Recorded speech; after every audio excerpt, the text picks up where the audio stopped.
So trust in the Lord, trust in God in the process. Yes. Plenty of Old Testament examples, types of Christ as well.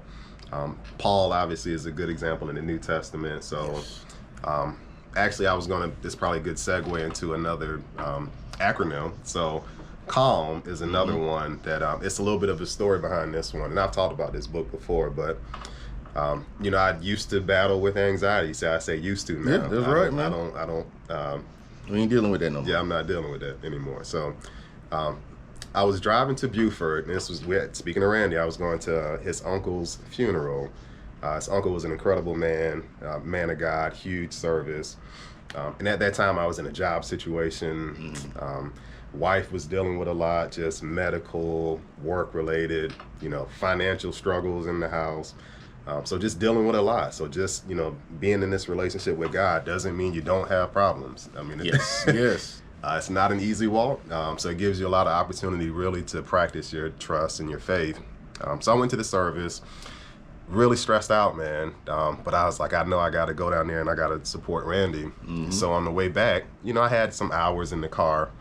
I said, what can we talk about music a lot, so I'm always playing my music. I said, let me just take a break and see if I can learn, right, on this drive back. Yeah. So I flipped on audiobooks or Audible, and I said, let me just pick something. And I came across Max Lucado, Anxious for Nothing. So very popular author. He's got several books out there, but this one in particular, I just kind of was gravitated or navigated to it. And it ultimately goes through this CALM acronym, so CALM. And it really studies, it was very coincidental, but at one point I was wearing this Philippians 4 on my bracelet. And the book coincidentally actually just broke down that entire section of the scripture. So it goes through from Philippians 4 through 8, but it's a great book. I won't spend a lot of time on it, but for the acronym itself, so CALM, the C stands for Celebrate God's Goodness. A is Ask God for Help. L is Leave Your Concerns with Him. And then M is going to be Meditate on Good Things. Nice. So it follows this scripture, but it's another one that helps keep you calm, especially in the fire. So not to be too acronym heavy, but stay calm, trust God. CALM is another good one to remember. Yeah. What you got? I was looking, and I still haven't found it, but there's a place in 2 Corinthians. And you just read that, or you're reading? I'm still reading it. Okay. I got like 3 chapters left, something like that. But Paul is kind of, after he wrote 1 Corinthians, they had a visit, and the visit was just a severe visit because there was just a whole lot of friction, And so after that, in Corinth, maybe what was it like in Corinth? Las Vegas. Las Vegas. So the Church of Corinth. Viva Las Vegas, man. They cultural ships coming in. Yeah, man. People prided themselves on wisdom. Manual labor was for people who were poor and less than. Yeah. So it was a port city, right? Yeah. So I mean, it was all the resources you would want. Yeah. Very rich, very wealthy. Yeah. They didn't do the Olympics there, but there's a type of games that's like second to the Olympics, and they held that there. So sometimes when Paul is talking, he's making reference to like running a race and things like that. Yeah. But yeah, man, I mean, it was a very affluent city for a very long time.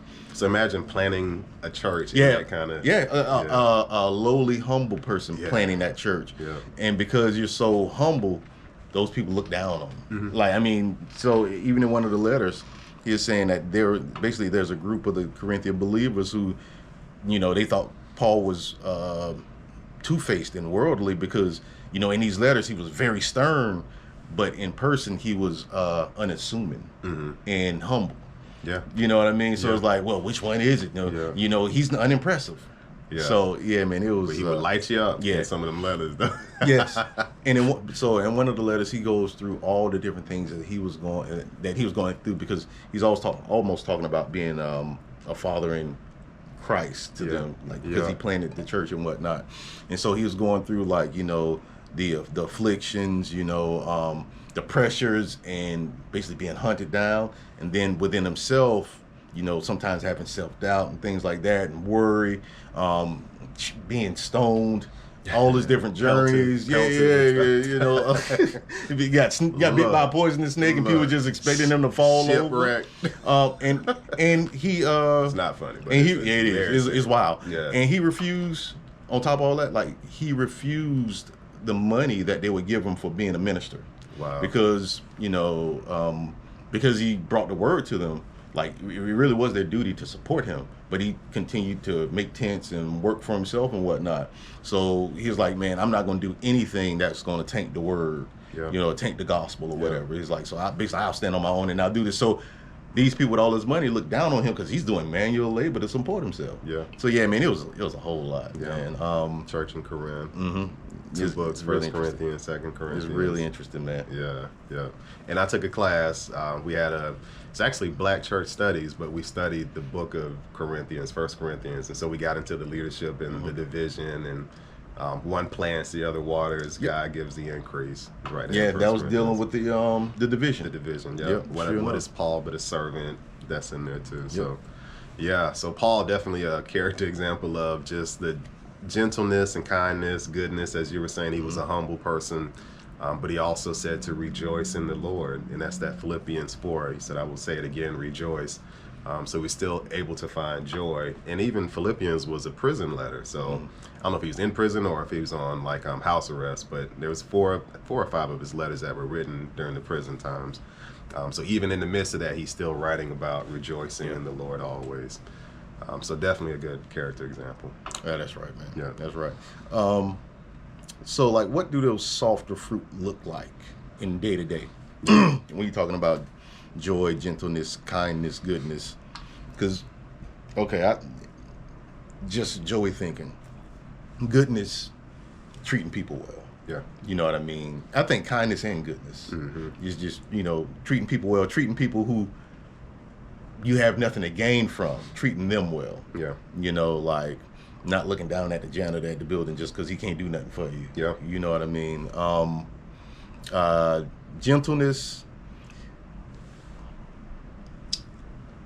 I almost want to go towards like conflict without condemnation. Like we disagree on something, we can disagree, but I don't have to tear you down to show you that you're wrong in a disagreement. Yeah. We can disagree, we can agree to disagree, and then you know what? I'm still treat you well. You know what I mean?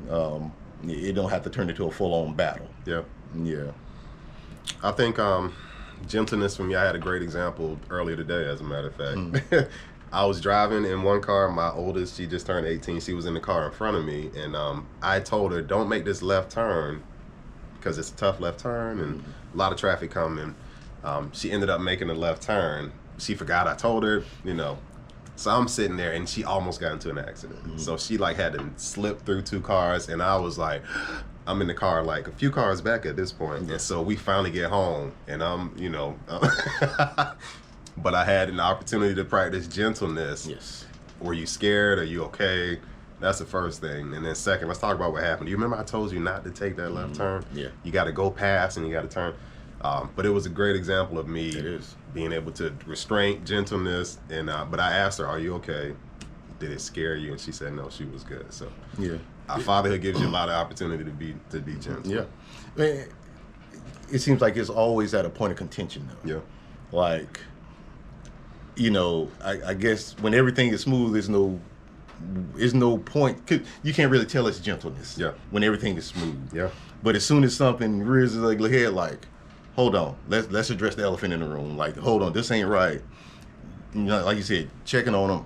Okay, are you all right? Yeah. Now. Let's get this straight. You know. So that's I think gentleness and conflict gotta kind of sit together. You know what I mean? It's tough, man. 'Cause, you know, as men, right, we have this frustration that can come out sometimes, and restraint, man. Anger issues. Look, man, I had somebody. I had a parking. Something happened. I had a lot of stuff happen this week.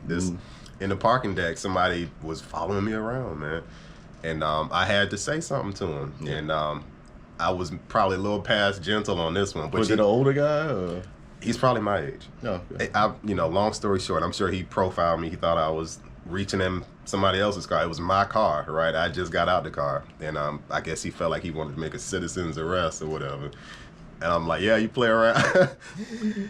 Barney Fife on control. Right. On control, man. Right. And so I'm not, sometimes you have to kind of show people that you're not to be played with. So that was another example. I was cool about it, and I just had to say something like, what's going on, and he ended up pulling off.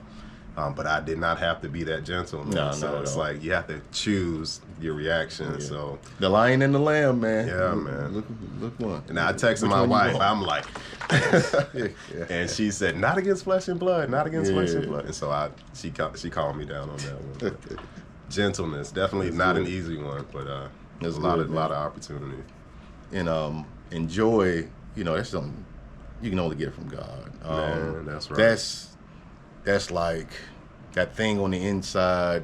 You ever see the little screenshots? It's like a guy typing at a computer, and it's fires and bombs and all types of calamity around him, and he's like, everything's fine. This is fine. Everything's fine. Kind of like this frog, right? This frog is smiling, right? Yeah. No matter what's happening, he's still got this smile on his face. But. Yeah, man. No matter what's going on around you, like, not allowing that turmoil to get on the inside of you, man. Yeah, I heard pastor at our church say we have a tendency to isolate.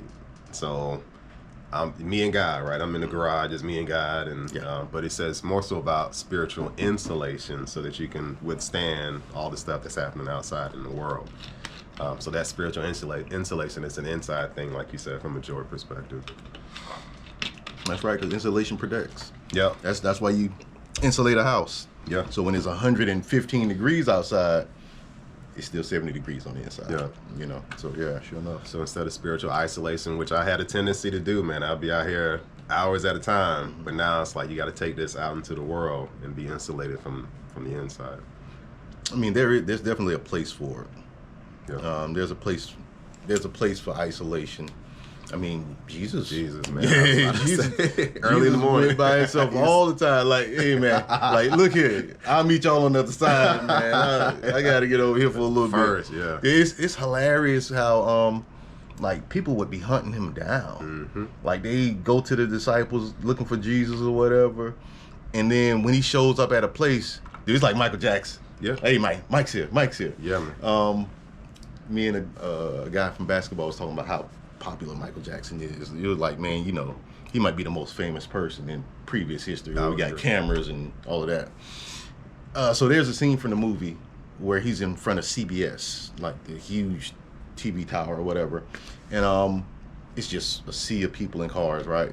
So the guy who's his bodyguard helps him up on the car so Mike can wave and acknowledge everybody. And they pan out, and like you said, you just see a sea of people. And now what's crazy about it, so I actually saw a picture of that when I was a kid or whatever, but think about it, this is 1985, 86, there's no cell phones. There's no cell phones, there's no text messages, there's no mass text, no mass messages or anything. We can't, no social media where we can post it.